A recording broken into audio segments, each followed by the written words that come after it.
I'd like to open up to a real group discussion. Who wants to share a story of a mentor that was important to you? Oh, excellent. Yeah, Linda. I don't know if you've seen on some of the place cards the CAE designation. That stands for Certified Association Executive. And MISAE is a strong supporter of that program, which is nationwide. I think that my best mentors are in this room, and they're the people that I went through that program with. And some of them I've known for 20 years. And this is a group where, people are in the same boat that you are, working with boards, working with staff, working with public issues, and dedicated to, the public interest and the power of good. And I have to say that these people have been such an inspiration and such an important group of people and relationships. I don't want to put you on the spot to single someone out, because then that's not fair, but I'm sure the women all know who you're, they all know who you're talking about. Marcia Block down here chaired the committee when I was getting my designation. When she was a child. Claire and I put up a Better Business Bureau about it the same year, so we go way back. Who else wants to share a story? Someone who was important to you, influential to you? Maybe not been a formal mentor-mentee. Please. So I'm Michelle Perkisney with Leukemia and Lymphoma Society. Thanks, and Michelle. I'm part of the social sector, the health nonprofits, and I think one of my most favorite mentors was a friend of mine who actually died at the age of 45 from breast cancer. And I worked with her in a previous job running the Young Survival Coalition, which works with young women in breast cancer. And this was a woman who had vision, had clarity, and just loved life. And I learned so much from her from a perspective of volunteerism, as she was one of my board members. I learned so much from her in terms of business, about life, and about the fact that we only get one chance and that we really need to make it important now. So she still is with me on a daily basis. I think about her every day in terms of what would Randy do? How would I go to Randy with this challenge or issue? How would she help me through it? Because she was also one of these people who, it was a discussion, and it was always an ongoing discussion, and that's something that I bring to the table with my employees, with my volunteers. I want to have that discussion because there's no right or wrong answer, but together we can figure out the best way to do that, and Randy was the one who told me. It sounds like Randy was always there for you, either formally or informally, right? On the record or off the record? Yeah. As a friend, as a partner in growing a business, and still, even though she's not. Beautiful, thank you. How about others? Anybody on the left side of the room? Somebody who was important, please. I worked on a special project that's actually a report that Introduce yourself, please. Wanda Jackson, National Urban. I worked on a special project that report the National Urban Issue. I worked with an outside consultant who'd been a corporate person for a very long time, and so this particular opportunity was really fairly new for me.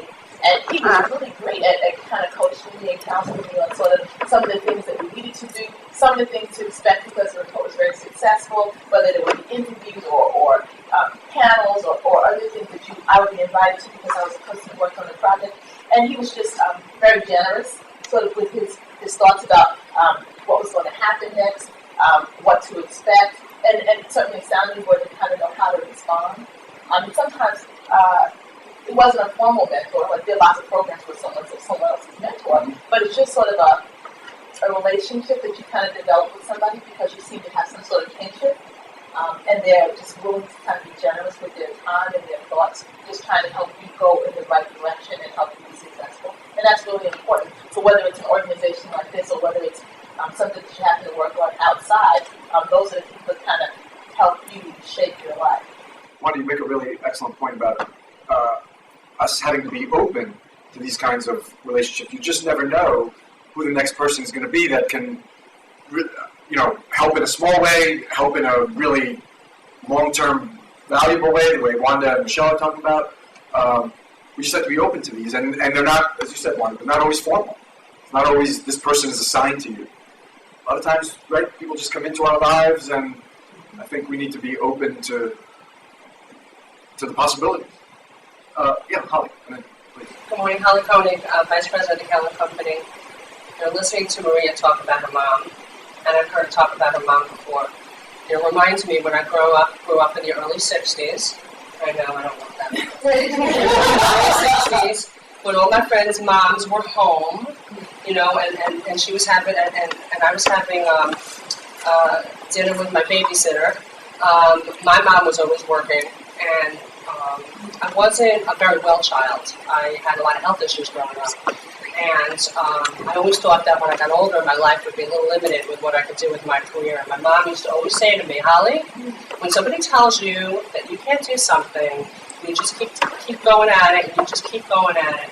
And my mom today, she's going to be 80 in next week, continues to work and continues, you know, to strive and to be my mentor. And so, just so proud because I've been, you know, where I have been for 25 years, and you know, like the rest of you, being in the nonprofit business has been so rewarding. And my mom was right. There's been nothing that I haven't been able to do in all my years. And so I'm thrilled to talk about my mentor, my mom. Holly, thank you. That's very touching. Thanks very much. Stephen Colbert, I don't know if any of you saw this, broke character, which I don't know if it's unprecedented. It probably is unprecedented.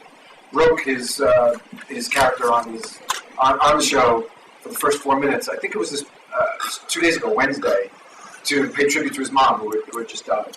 And I thought that was so touching. You know, he's the guy. I mean, I've seen him live, and it's very rare that he breaks character. But to see him do that, that was special in itself. And then just the words, you know, are it's a very special tribute. So thanks, Holly. Thanks for sharing. Seriously, Claire, yeah, please. Sure. It's a combination of people. Introduce yourself, Claire please. Rosenzweig, President and CEO of the Better Business Bureau of Metropolitan New York. It starts with the parents. My father came over from Europe and basically told my sister and I, always have a profession. You can do it. My mother supported that. But then, not just because we're sitting here, but I started working for the Hotel Association. Jim Marquardt, who some of you may know or remember, basically also had this attitude that it doesn't matter if you're a man or a woman. If you want to do something, apply yourself and do it. Introduced me to Joel and NYSAE, which led me to the CAE and a number of people. And a lot of it is just giving yourself the permission that you can do this and finding something that you have the passion for and just going for it. So I can't, Joel has been terrific. It's been a role model. And there have been women along the way as well, but it starts early. It starts with just building your own self-confidence and then getting the training that you need in order to do whatever it is that you want to do. There's no free ticket. You have to know what you're doing. And then being able to find something where you can actually apply it all.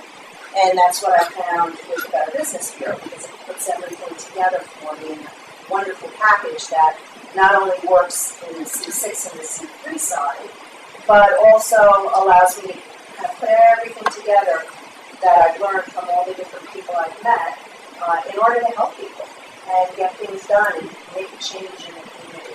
So I can't say it's one person. It does start with my parents, who unfortunately are no longer with us, but it started with that, but then it's wonderful people that I've met along the way.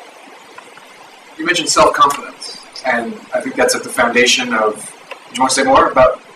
No, I'm just saying self-confidence. I think people have it within them, but sometimes they don't know it until they meet these mentors who help them discover that it's really there and that it's okay to let it shine. Anybody else have an experience like that? Someone helped you emerge or recognize your ability? I mean, I agree, Claire. It is innate, but sometimes we need some help teasing it out a little bit. Please, Claudia, introduce yourself. Claudia Flowers with the Association of Business Information and Media Companies. My role there is revenue, so everything tied to that.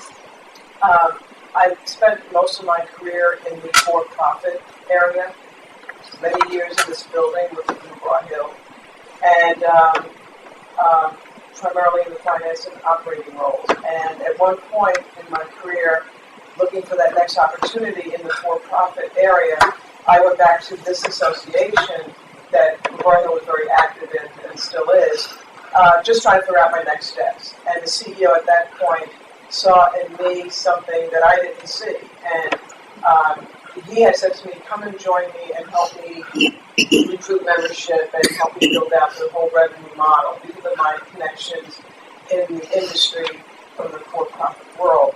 And I thought, well, 6 months, maybe. And he said, it'll be a place to hang your hat, help me out, and find that next opportunity because you'll make other connections. In his head, he was planning to hire me long term. In my head, it was, thank you for helping me, and I'll keep going down my path. And he managed to pull it out of me. And I ended up staying for 3 years.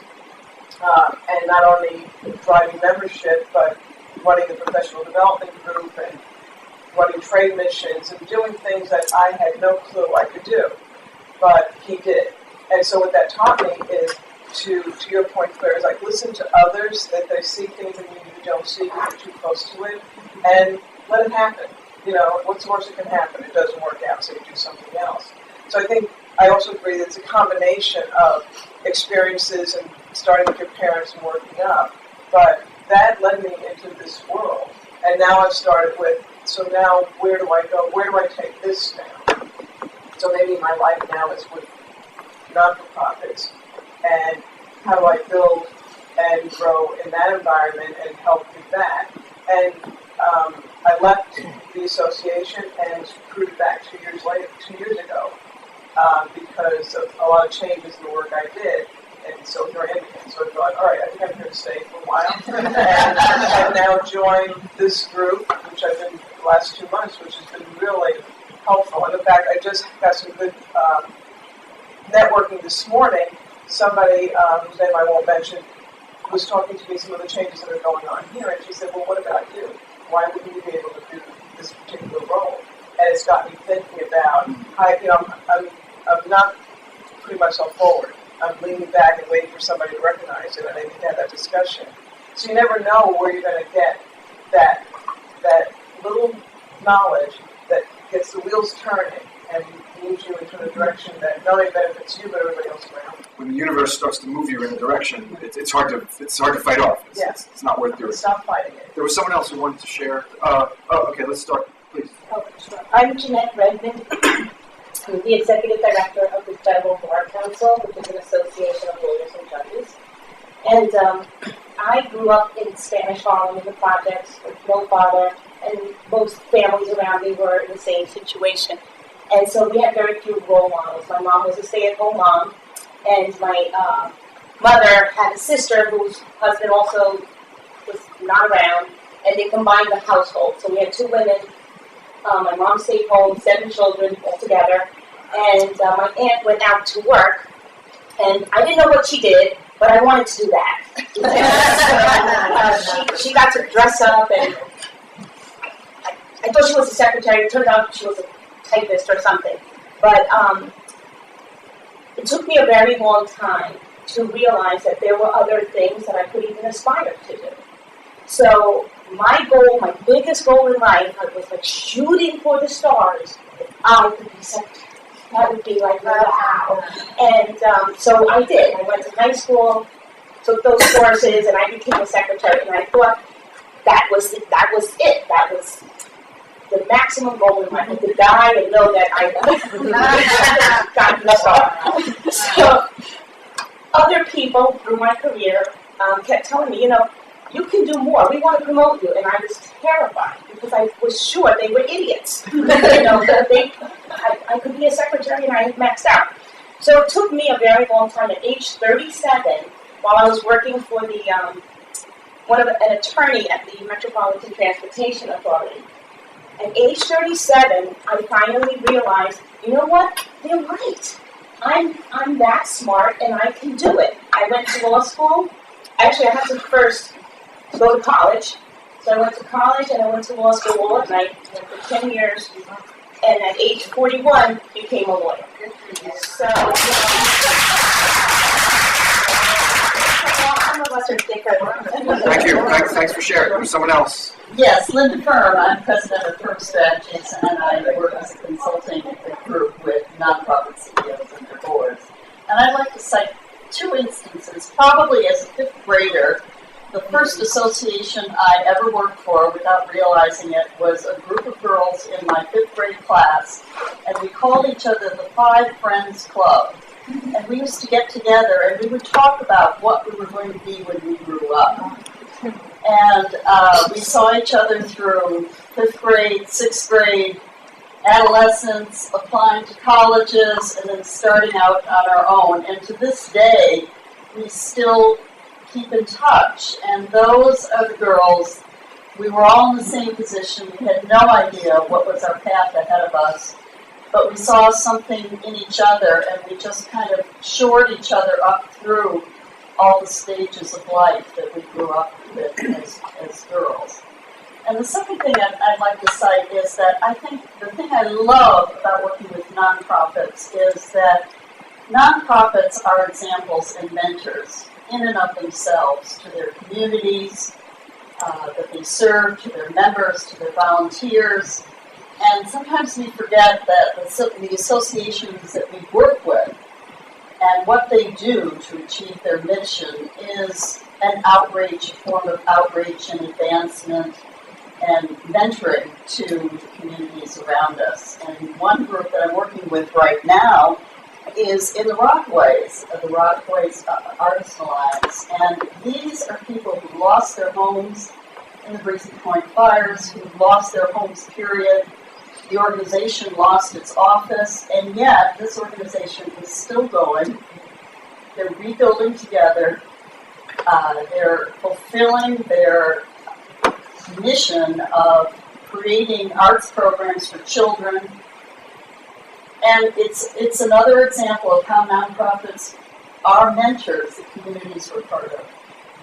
That's beautiful, that the organizations are mentors themselves. Thank you. And of course, organizations made up of people. Is there something? Oh, please. Yeah, I'm Marion Boss with the Toy Industry Association. My mother was very tough when we were growing up, and she refused to allow us to... We had the same mom.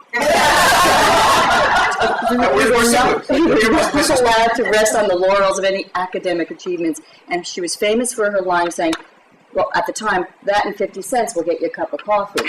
So, and it really did motivate us, like, what are you going to do with it? You weren't allowed to celebrate anything you were given. So when my children were growing up, and they were growing up at the time when every kid was getting a trophy, and they were in these gifted programs, and the parents were telling them what their IQs were. It was just awful. And then I said to them, that and a buck will get you a cup of coffee. So now that they're grown and gainfully employed, they say, that was a really good thing. What am I going to do with what I'm given? Please. I just want to make a comment about... Introduce yourself, please. I'm Beverly Daniel from the Career Counselors Consortium. And I just want to make a comment about the time of male mentors, and this time, which, as I look around the room, has the potential to be the time for females mentoring other females. Because I, too, grew up in the corporate side, in resource consulting and high-level executive search for CEOs and CFOs. And I think that in my early years, I rarely ever interviewed a woman for a C-level position. And I worked in a lot of different industries all over the country and the world. And only over time did women begin. I think it was 10 years after I started that I interviewed one female candidate for a controllership in a chemical company. So in my day, even when I went to graduate business school, there were no females ahead of me, so to speak, that I had contact with. And so they had to be males because that's who was kind of around. I worked for a firm, it was an all-male firm, etc. And when I made the switch over to more of the nonprofit side and coaching and counseling and leading a group of people in my field, things started to change. Women were in positions. My clients are now female CEOs and CFOs, and it's a shift that over time has been sort of a gradual shift, and we're right on the precipice of this happening. And I think the fact that this group started a month or two ago as a women's group in an organization and brings this many women where the sign-up sheet was closed, I believe, early this week, and that the women are lined up to come. We are a group of women, and we're here to mentor one another. So I see this as a here and now and today group. And we finally got there where women can rely on other women who may be ahead of them in their careers and who may be people that we can meet. New York is a wonderful place for networking. It's not necessarily your family or where you're from. Many of us are from far away from New York, I'm sure. And so the people we meet in a room like this or at the NYSAE meetings are the future of relationship building. And I think women are now going to be inspirations to each other, help one another. And I will cap this off with the fact that I gave a women's program for a large investment bank a couple of weeks ago with many nonprofit interests for a female CEO. And the room was filled with clerks, secretaries, managing directors, all of them together absorbing how women can help other women. So I just think I want to applaud this group and Maria and her mother, who I heard speak last summer, for coming together and making this our time. Thanks, Beverly. Beautiful. Thank you. We have to close. We'll all be around to chat informally, and there's a book that you may be interested in because we're talking about giving, basically giving, helping others, and there's research from a professor at Wharton that giving rather than taking helps you in the long term to rise in your career and personally as well. The book is Give and Take. The author is Adam Grant. He's the youngest professor at Wharton, and he's the most highly rated professor at the Wharton School of Business at the University of Pennsylvania. I'm going to have him on my podcast in a couple of weeks, but that book may interest you. There's proof that giving helps not only the others, but helps you as well. Maria, I want to thank you again. Thanks to the New York Society of Association Executives and the shared interest group of executive women in nonprofits. I want to thank you all very much for hosting. It's been a real pleasure.